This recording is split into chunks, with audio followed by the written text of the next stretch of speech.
Kita akan sama-sama membuka firman Tuhan Injil Markus pasal 7. Markus pasal 7 ayat 31 sampai 37. Yesus menyembuhkan seorang tuli. Ya, saudara-saudara. Markus pasal 7 ayat 31 sampai 37. Yang sudah menemukan katakan amin. Amin. Ya, mari kita baca bersama. 2, 3. Kemudian Yesus meninggalkan pula daerah Tirus dan dengan melalui Sidon pergi ke Danau Galilea di tengah-tengah daerah Dekapolis. Di situ orang membawa kepadanya seorang yang tuli dan yang gagap dan memohon kepadanya supaya ia meletakkan tangannya atas orang itu. Dan sesudah Yesus memisahkan dia dari orang banyak sehingga mereka sendirian, ia memasukkan jarinya ke telinga orang itu, lalu ia meludah dan meraba lidah orang itu. Kemudian sambil menengadah ke langit, Yesus menarik nafas dan berkata kepadanya, Ephata, artinya terbukalah. Maka terbukalah telinga orang itu, dan seketika itu terlepas pulalah pengikat lidahnya. Lalu ia berkata-kata dengan baik. Yesus berpesan kepada orang-orang yang ada di situ supaya jangan menceritakannya kepada siapapun juga. Tetapi makin dilarangnya mereka, makin luas mereka memberitakannya. Mereka takjub dan tercengang dan berkata, ia menjadikan segala-galanya baik. Yang tuli dijadikannya mendengar, yang bisu dijadikannya berkata-kata. Amin. Ya, saudara, di sini kita melihat kisah dari Tuhan Yesus menyembuhkan seorang yang tuli. Tuli itu tidak mendengar. Ya, di ayatnya yang ke-32.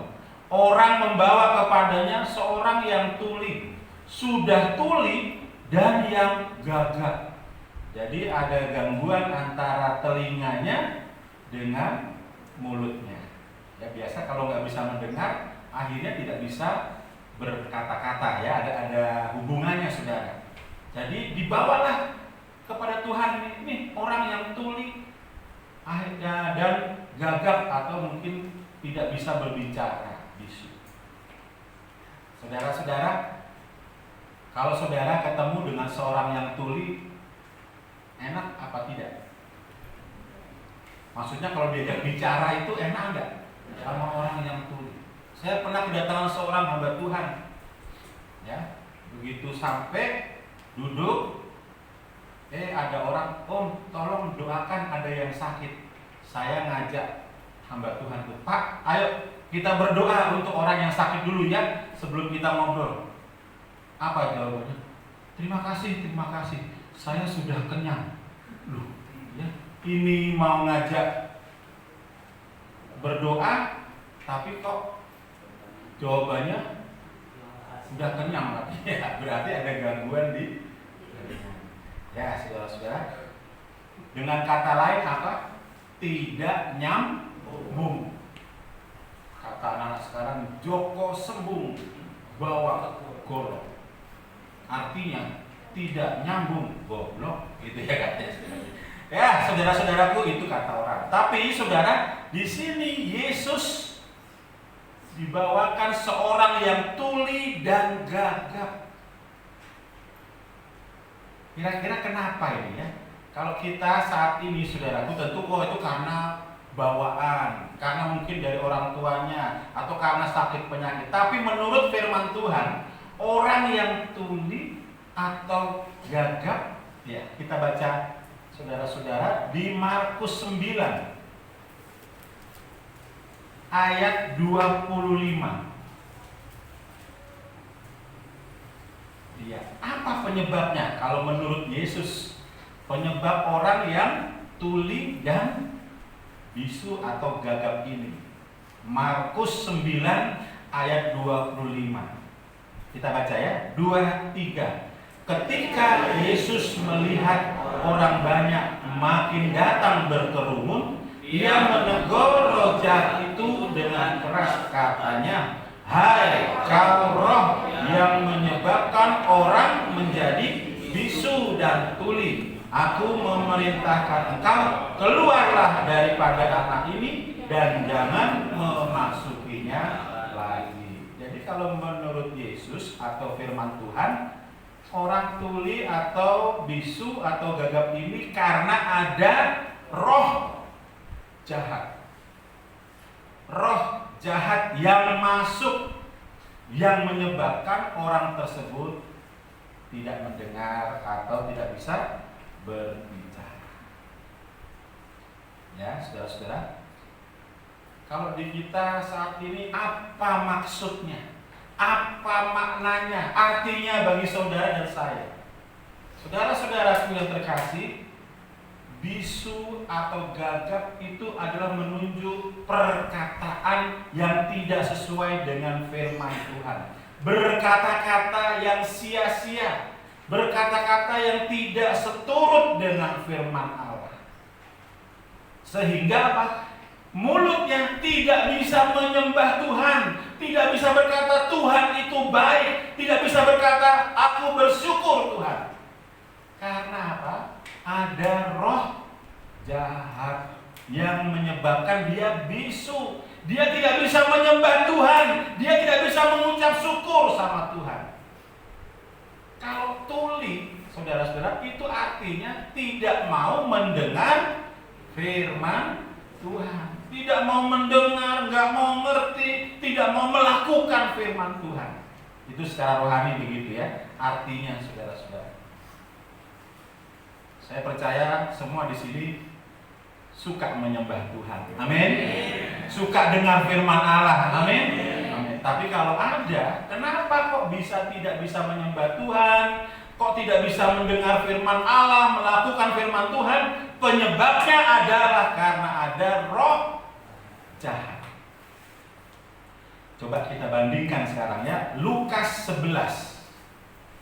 Injil Lukas pasal 11 ayat yang ke-14. Nah, tadi namanya roh jahat yang menyebabkan orang tidak bisa berkata-kata. Tuli, orang tidak bisa mendengar. Lukas 11 ayat 14. Kita baca 2, 3. Pada suatu kali Yesus mengusir dari seorang suatu setan yang membisukan. Ketika setan itu keluar, orang bisu itu dapat berkata-kata, maka heranlah orang banyak. Nah, ini jelas ya, kok di sini bukan lagi roh jahat, tapi namanya setan. Hati-hati saudaraku, sekarang orang tidak dapat menyembah Tuhan, tidak bisa bersyukur sama Tuhan. Bisanya apa? Hanya mengeluh. Ya, mengeluhkan masalah apa? Masalah nasib, masalah perekonomian. Memang dunia sedang terjadi seperti ini, saudara-saudara. Tapi mari kita belajar melalui firman Tuhan supaya hidup kita dikuasai oleh Tuhan. Kita tetap bersyukur kepada Tuhan, tetap berterima kasih, tetap menyembah Dia. Kan ada ayat mengatakan bersukacitalah senantiasa. Sekali lagi aku katakan bersukacitalah. Bisa bersukacita? Amin. Bisa bersyukur? Amin. Berarti saudara, hatimu ada Roh Kudus. Tapi kalau nggak bisa bersyukur, tidak bisa menyembah Tuhan, ada apa itu? Roh jahat, ada setan. Ya saudara-saudaraku, Nah, saudara-saudaraku, hari ini saya mau sampaikan firman Tuhan. Mari, saudara sudah tahu menyembah Tuhan itu penting, bersyukur itu penting, dengar firman Tuhan itu penting. Maka saudaraku, supaya tidak ada yang istilahnya tuli atau bisu, supaya tidak ada mereka yang tidak bisa menyembah Tuhan, yang tidak bisa dengar firman Tuhan, maka apa yang dipakai? Cara apa yang dipakai oleh Tuhan? Kita kembali ke Markus 7. Ya. Markus 7 ayat 33. Apa yang diperbuat Tuhan? Ya. Injil Markus pasal 7 ayat 33 kita baca kembali. 2, 3. Dan sesudah Yesus memisahkan dia dari orang banyak, sehingga mereka, ia memasukkan jarinya ke telinga orang itu, lalu ia meludah dan meraba lidah orang itu. Yang pertama apa saudara? Memisahkan dia dari orang banyak. Memisahkan. Seperti saudara sekarang dipisahkan dari orang banyak, duduk diam di bawah kaki Tuhan. Kita ini memisahkan diri. Mau ngumpul-ngumpul boleh, tapi hari Minggu kita memisahkan diri dari mereka untuk kita datang kepada Tuhan. Pisahkan diri, kemudian apa saudara? Memasukkan jarinya ke telinga orang itu. Jari itu bicara soal Roh Kudus. Jari ini bicara soal Roh Kudus. Sebab itu kalau saudara angkat tangan, kita terima Roh Kudus, bersyukur, itu jari. Saudara, jadi pisahkan dirimu dari orang banyak, kemudian harus ada Roh Kudus. Masukkan. Ditambah lagi, mungkin agak sedikit ini ya, diludahin sama Tuhan. Kira-kira kalau ada orang sakit diludahin itu gimana saudara? Mungkin kalau diludahin itu terlalu ekstrim ya. Kalau bahasa aslinya bukan diludahin, sembur, ya disembur. Pernah saudara disembur? Minum? Pernah disembur begitu? Kira-kira kalau suka disembur oleh siapa itu? Bukan saya ngomong Pak ya. Saudaraku, ini Tuhan meludah ya, kemudian diraba lidah orang itu. Kok cara Tuhan terlalu apa namanya? Terlalu ekstrim. Tidak seperti yang lain, dijamah, setelah itu sembuh. Ini enggak, saudara. Pakai caranya itu, wah. Mungkin kalau saudara cara-cara begitu geli, gitu kan ya saudara ya. Tapi orang ini nurut, saudara. Mau diludahi, mau jarinya dimasukkan ke mulutnya, mau diraba lidahnya, nurut saja. Saudara, apa yang kita bisa dapatkan dari firman Tuhan pada hari ini? Saudara dan saya, kalau engkau sudah memisahkan diri, duduk diam di bawah kaki Tuhan, apa yang mau Tuhan perbuat? Biarlah Tuhan perbuat padaku. Mau diludahi istilahnya, mau ditarik lidahnya, mau diapapun, terserah Tuhan.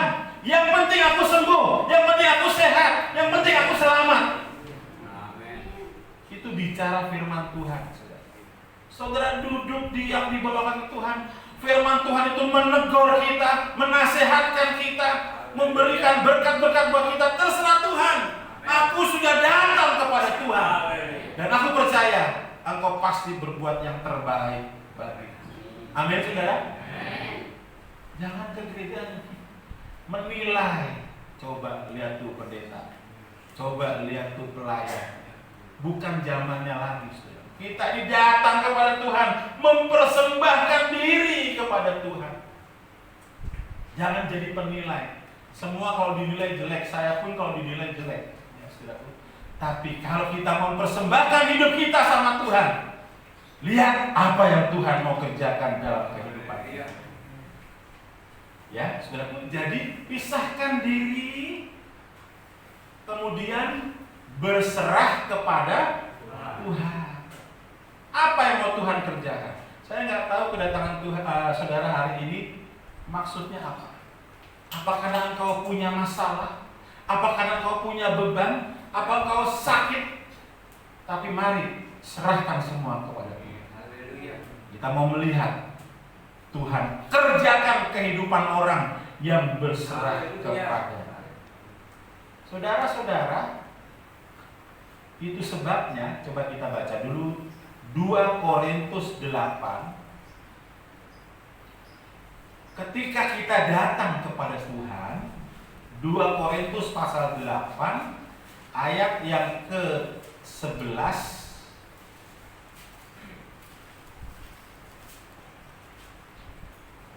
ya, sampai ayat 13.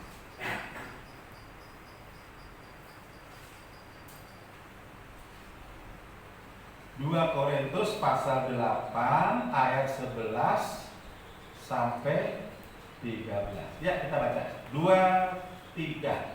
Maka sekarang selesaikan juga pelaksanaannya itu. Hendaklah pelaksanaannya sepadan dengan kerelaanmu, dan lakukanlah itu dengan apa yang ada padamu. Sebab jika kamu rela untuk memberi, maka pemberianmu akan.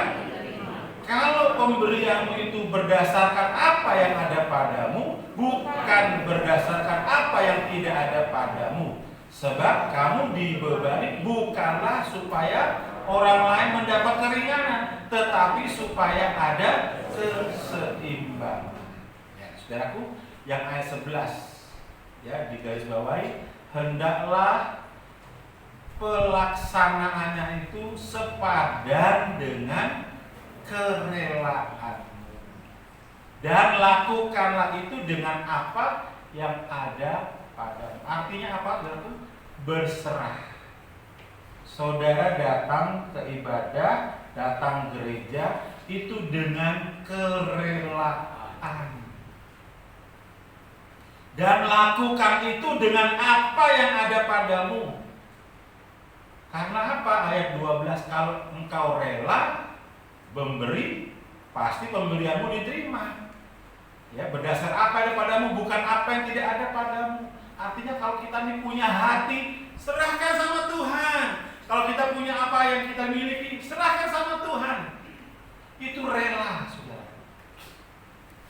Engkau hadir di gereja ini bukan bawa uang, enggak.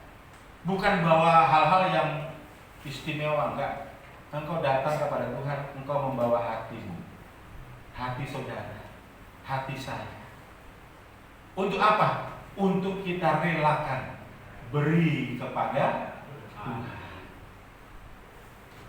Rela, saudara-saudara. Karena kalau kita nggak rela memberi hati ini kepada Tuhan, artinya hatimu tertutup. Wah, Tuhan nggak bisa kerja. Tadi ya, yang tuli, yang bisu, itu rela. Terserah Tuhan deh, saya rela. Saudara-saudaraku, ketika ada kerelaan, ada keterbukaan, di situ Tuhan bekerja. Tapi kalau masih ada yang membebani engkau, ketidakpercayaanmu kepada Tuhan, Tuhan tidak bisa kerja.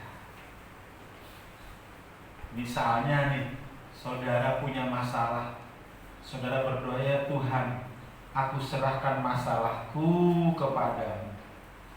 Tapi hatimu berkata, kira-kira Tuhan menolong nggak ya? Kira-kira Tuhan bisa nggak ya? Kira-kira Tuhan kerja nggak seperti itu? Nggak bisa. Kenapa? Karena kita ada keraguan, ketidakpercayaan kepada Tuhan. Tapi ketika engkau serahkan, aku serahkan semua kepada Tuhan. Terserah Tuhan, rela aku. Perbuatlah apa yang engkau mau dalam hidupku. Bahasa Alkitabnya, biarlah kehendakmu yang jadi, bukan kehendakku. Saudara-saudara, kenapa harus ada kerelaan? Rela. Karena saudaraku, yang namanya rela itu bukan terpaksa. Rela itu bukan hal yang membuat kita menjadi berpikir atau kepikiran. Kalau seorang nggak rela memberi sesuatu, misalnya ya, dia pasti dalam hatinya, wah, ya, saya terpaksa nih.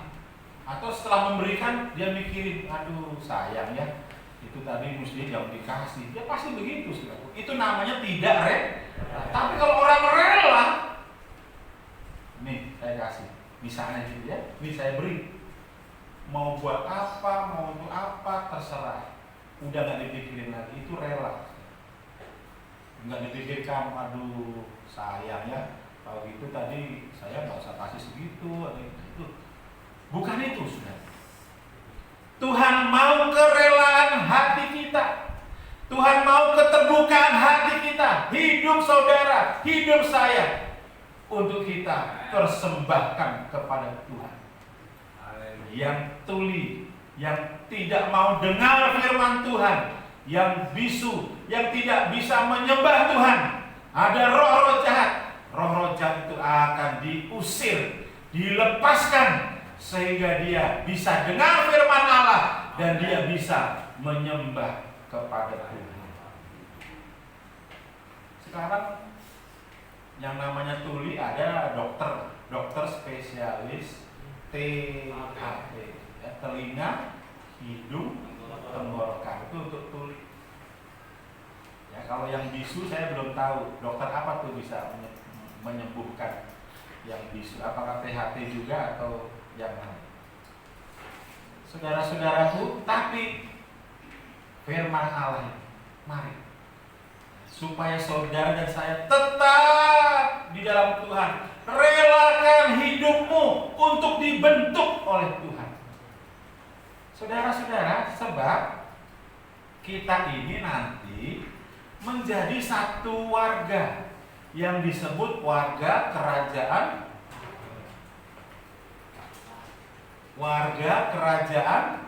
Allah atau warga kerajaan surga. Kalau sekarang saudara warga kampung hutan tua, warga Madang, warga Cibinong. Tapi sekali waktu ketika Tuhan Yesus datang menjemput kita, kita semua akan menjadi warga kerajaan surga atau kerajaan Allah.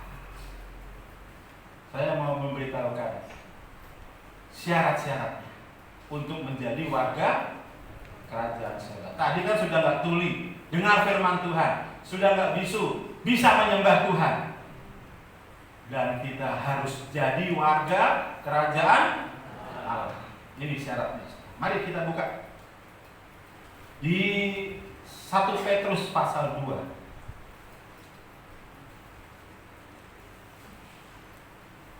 1 Petrus pasal 2 ayat 9 dan ayat 10, ya. Apa syaratnya? Kita baca ya. 1 Petrus pasal 2 ayat 9 dan 10. 2, 3. Tetapi kamulah bangsa yang terpilih, imamat yang rajani, bangsa yang kudus, umat kepunyaan Allah sendiri, supaya kamu memberitakan perbuatan-perbuatan yang besar dari Dia yang telah memanggil kamu keluar dari kegelapan kepada terangnya. Yang kamu yang dahulu bukan umat Allah, tetapi yang sekarang telah menjadi umatnya, yang dahulu tidak dikasihani, tetapi yang sekarang telah beroleh belas kasihan. Ini warga kerajaan surga.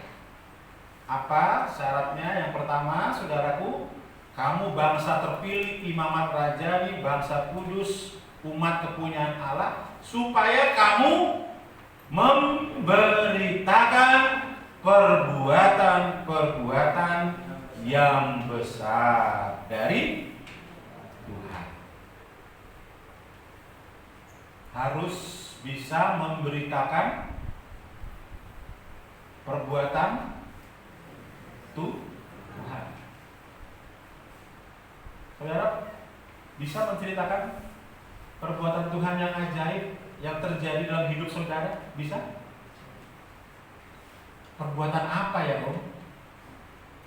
Ya mungkin saudara pernah sakit, sudah nggak ada harapan lagi. Di saat seperti itu Tuhan datang, Tuhan sembuhkan. Wah, ini perbuatan Tuhan yang besar. Saksikan itu, beritakan itu. Mungkin ketika engkau sedang dalam kelemahan, perekonomian sedang terpuruk, di situ Tuhan hadir, Tuhan tolong, Tuhan angkat kembali sehingga engkau menjadi orang yang tidak terpuruk. Itu perbuatan besar Tuhan. Saksikan. Mungkin keluargamu yang tadinya porak-poranda, ketika Tuhan hadir, dipulihkan kembali. Itu perbuatan besar yang Tuhan berikan. Saksikan. Ya, saudara-saudara, bukan hanya cuma kesaksian-kesaksian, tetapi juga perbuatannya yang mengubahkan hidupmu, mengubahkan hidup saudara. Mungkin tadinya nggak benar, jadi benar. Saudara-saudaraku, memberitakan perbuatan yang besar dari Tuhan. Kenapa? Karena kamu itu dahulu bukan umat Allah, tapi sekarang telah menjadi umatnya. Kamu dahulu tidak dikasihani, tapi sekarang beroleh belas kasihan. Kita dulu itu bukan apa-apa, saudara. Kita orang yang berdosa, kita orang yang lemah, tapi dengan kematian Tuhan, Dia angkat kita menjadi orang-orang milik Tuhan, menjadi umatnya yang dahulu tidak dikasihani, tapi sekarang beroleh belas kasih. Saudara-saudaraku yang terkasih dalam Tuhan Yesus, ingat ya, saya pernah memberi contoh. Saya ada uang 100.000, ketika saya berikan kepada saudara, saudara terima uang 100.000, ya. Tapi ketika sebelum diberikan itu uang 100.000 saya injek-injek dulu, kotor, baru saya berikan sama saudara. Saudara masih terima? Hah? Masih. Setelah saya injek-injek, saudara, uang 100.000 itu saya masukkan ke selokan yang airnya kotor. Saya ambil, saya kibaskan biar airnya kering, kotor uang itu 100.000 tapi kotor. Saya berikan kepada saudara. Masih diterima?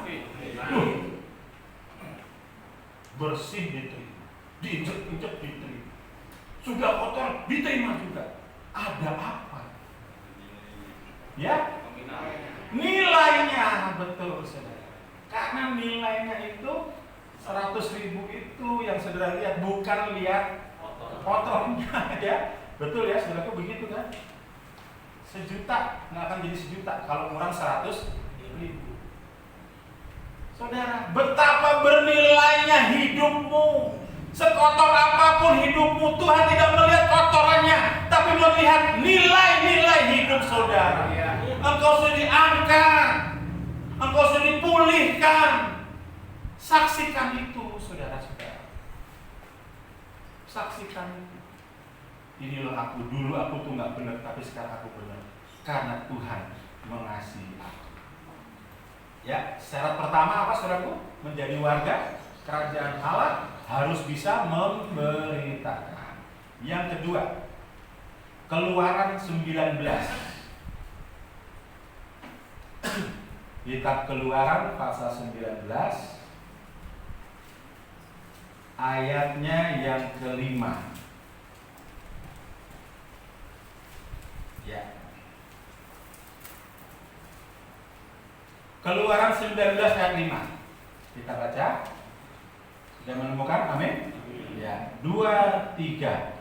Jadi sekarang jika kamu sungguh-sungguh mendengarkan firman-Ku dan berpegang pada perjanjian-Ku, maka kamu akan menjadi harta kesayangan-Ku sendiri dari antara segala bangsa, sebab Akulah yang punya seluruh bumi. Saudara, dikatakan kita harus sungguh-sungguh dengan firman Tuhan dan berpegang pada perjanjian. Supaya apa? Supaya kita menjadi harta kesayangan Tuhan. Menjadi warga kerajaan Allah. Kita harus dengar sungguh-sungguh firman Tuhan dan berpegang kepada perjanjian. Supaya apa? Kita menjadi harta kesayangan. Saudara di rumah punya harta kesayangan? Ya. Mungkin itu sebuah jam atau piring atau juga mungkin hewan kesayangan. Kira-kira saudara perhatikan nggak benda-benda itu atau hewan itu? Kalau hewan kesayangan misalnya kucing atau anjing atau ada burung atau apa saudara, itu saudara perhatikan nggak yang namanya kesayangan? Pasti diperhatikan, dikasih makan, dirawat. Ya. Saudara-saudaraku kalau dia sakit, ya dikasih obat atau dipelihara. Kalau saudara menjadi harta kesayangan Tuhan, jangan khawatir, saudara. Jangan takut, hidupmu ada di dalam genggaman tangan Tuhan. Hidup saudara ada di tangan Tuhan. Asal kita sungguh-sungguh mendengarkan firman Tuhan, berpegang pada perjanjian Tuhan. Ini anak-anak Tuhan, warga kerajaan Allah, bukan orang yang tuli, yang tidak bisa dengar firman Allah, bukan orang yang bisu, yang tidak bisa menyembah Tuhan, tapi mereka yang percaya. Mereka bisa katakan, Engkaulah Allahku, Tuhan, Engkau baik. Apa yang Tuhan perbuat bagiku itu baik adanya. Ini dua syarat ini untuk jadi warga kerajaan surga. Yang pertama, saksikan perbuatan Tuhan yang besar. Sudah?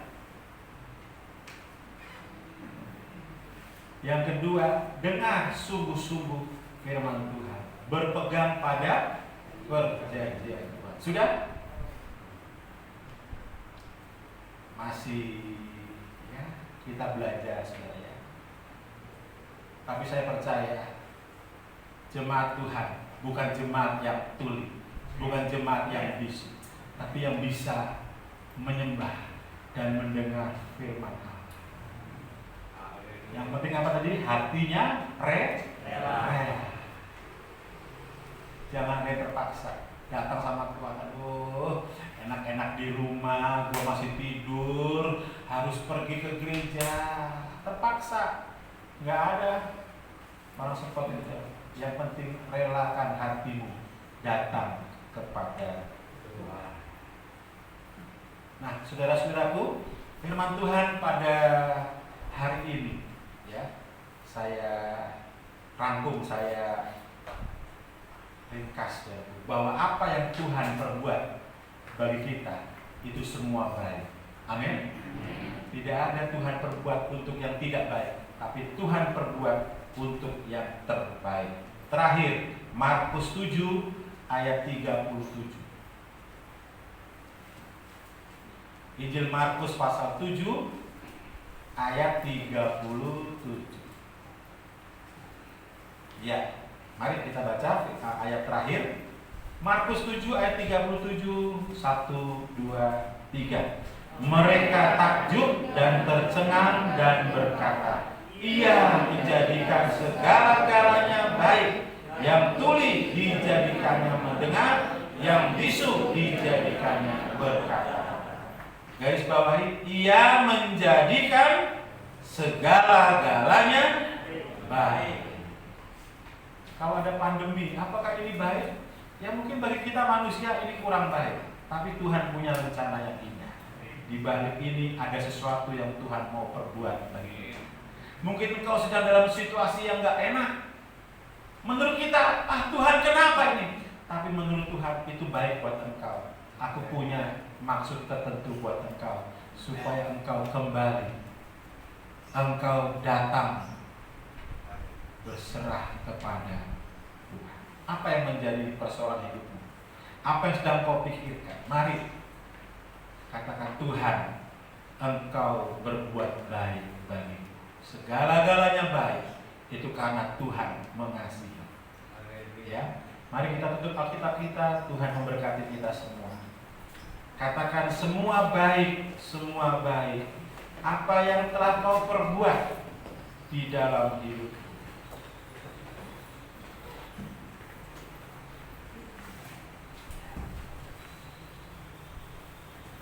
Kita nyanyikan pujian ini dengan penuh kesungguhan kepada Tuhan. Semua